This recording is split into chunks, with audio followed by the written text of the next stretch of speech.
Hey there guys, welcome to another video. Today I am partway through my cycle 2 of Wendler 531. I'm going to take you through what I've found since beginning the program and what I'm doing now and everything in between.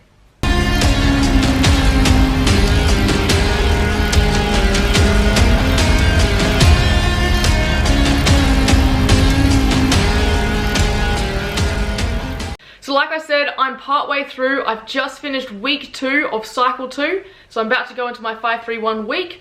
And I literally thought I'd just update you guys about what I've found since beginning the program. First off, I'd like to say I've definitely put on muscle. I've gained strength and I've put on enough muscle that it's a noticeable change.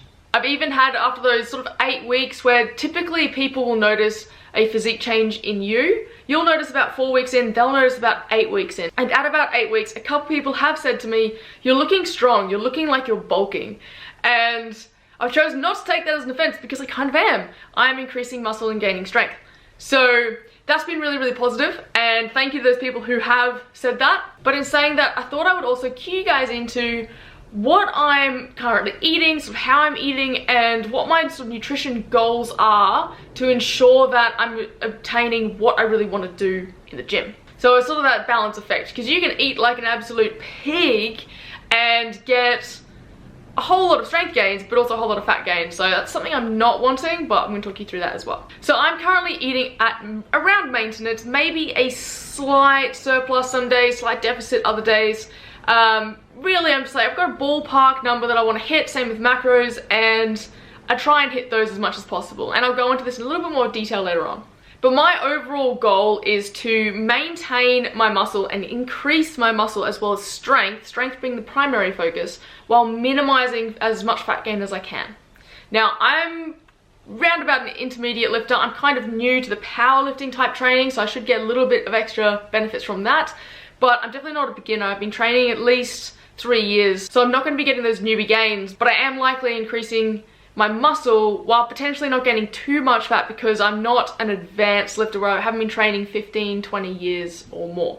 Now, referring back to the last video, I said I was playing it really cautiously, and I have to say I did increase my weights above the recommended amount after the first 3 weeks based on my accumulated fatigue. So my squats and my deadlifts led to a large amount of accumulated fatigue, as was expected. Not too much, but as was expected, whereas my press and my bench press didn't, because I'd played it so safe with my shoulder. So I increased my training max more than is recommended, but still was according to what I truly could do. So I wasn't stupid with it, I just increased it a little bit more than was recommended, and that sort of hit the zone that I needed to be in, and that allowed me at the end of my first cycle to really get the true accumulated fatigue that I needed. And now into my second cycle, increasing it as recommended is perfectly fine and absolutely where I need to be. I'm also going to tell you guys, if you're doing the boring but big program, the name is very, very apt. It is boring, but you are going to put on muscle, you are going to put on strength. And it's something that I've noticed that, okay, I've been doing this now for about 2 months and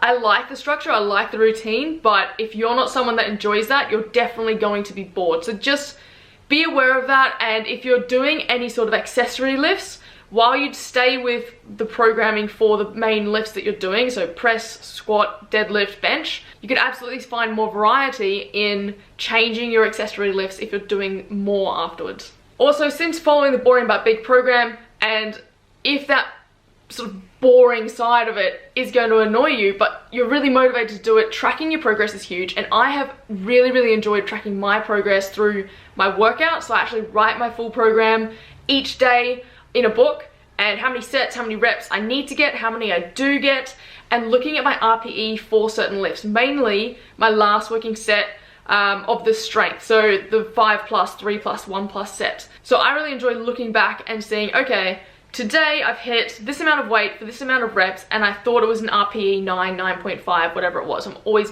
pretty much maxing out at that, but not failing at an RPE 10. And I like looking back and going, okay, so when did I last do this weight? How many reps did I get, and what RPE was that? So I'll go and find when I did it last for one of my last sets, and you know, maybe I got 5 reps instead of 7 reps, and I still had the same RPE, and I was like, awesome, that's a 2-rep progress. Might have been 3 or 4 weeks ago, or maybe even less. That's awesome, and that's really, really motivating to me. I love being able to see that. So to summarize how I track my workouts, I track my RPE, I track my working sets, and I'm writing down the weights. So I'm literally using tracking workouts to measure my progress, as I'm literally wanting to increase strength. So I'm not so worried about the scale. I want to know how much I'm lifting and whether I'm increasing that or not. So this is something, if you're wanting to gain muscle, you need to take into consideration. You're going to increase weight, it's natural, it's totally necessary, so don't really underline your tracking method with a scale. Use the weights in the gym, use girth measurements, or something that's actually more realistic and more aligned to your goal, which is what I'm doing. So I'll weigh myself maybe once or twice a week just to see how I'm going, and usually that's when I'm feeling really, really light, really flat, kind of empty in its entirety, because that's how I first weighed myself. And this isn't to be like, oh, I'm still that thin or lean or whatever like that. It's more to go, okay, I feel relatively the same as when I started my very first weigh-in, where I wasn't eating the same amount of food, I wasn't eating for the same purpose, I was just eating as a normal person. And that's a very subjective way of looking at it. So I don't recommend you have to do this. It's just what I do to sort of look at where I am and make sure that I'm not under eating, that I'm not regressing in my progress. And yeah, it's just something that I sort of do out of interest. I really don't care what that number on the scale is. I think a week ago I still weighed 61.9, and that's the weight that I started at. So I looked at that and went, okay, I've probably under-eaten for a day or two. So my food in my body has put me really low. So despite the muscle gain, I'm going to be roughly the same weight, but without the muscle gain and maybe water and things like that, I'm probably a little bit heavier, and okay, cool, but at least I'm not 61.5 kilos or something like that. So I just use it as a rough ballpark. But again, that's not something you need to do. You don't even worry about the scale if you don't want to. Now, back on to other things that I found rather than the methods I'm using. Accumulated fatigue is a huge thing that I found with 531. By the time I got through to the end of cycle 1, I definitely needed that deload. I was hitting the end of the 531 week, and I was going, okay, I'm deloading next week. Like, that is good, because I definitely don't reckon I could do this again. And that's the point that you want to be able to deload. If you feel like you should be able to do something again, or you could do it again, then you're not quite at that stage that you're not pushing your body to the limit that you could probably do. Now, if that's because you're planning to play it safe like I did and things like that, then awesome. But you probably could benefit from a little bit more of an intensity or challenge yourself in a different way. And that's definitely something that you can manage and especially increase or discover throughout multiple cycles or further on in training, especially if you're new to training.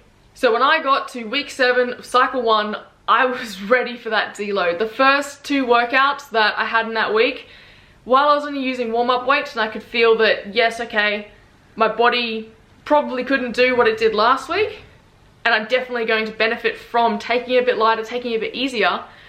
When I got to the last 2 workouts of squat and bench, I was like, yep, okay, I know I need to be taking these deload days, I know I shouldn't be pushing myself, and I'm not going to push myself, but I can't wait for next week to start. I'm definitely ready to begin the cycle all over again.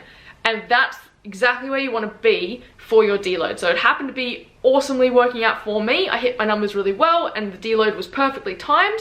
And this is something that you should definitely try and replicate yourselves, even if you're not following 531 but just doing your own training program. You want to push yourself to a sort of your absolute limit, take time to recover, take a step back, and then push really hard again. You can't just continue in an absolutely linear way. Also, since beginning the program, a lot of things have come up, and I have found it a little bit challenging at times to maintain the consistency. Not around training, but around my nutrition.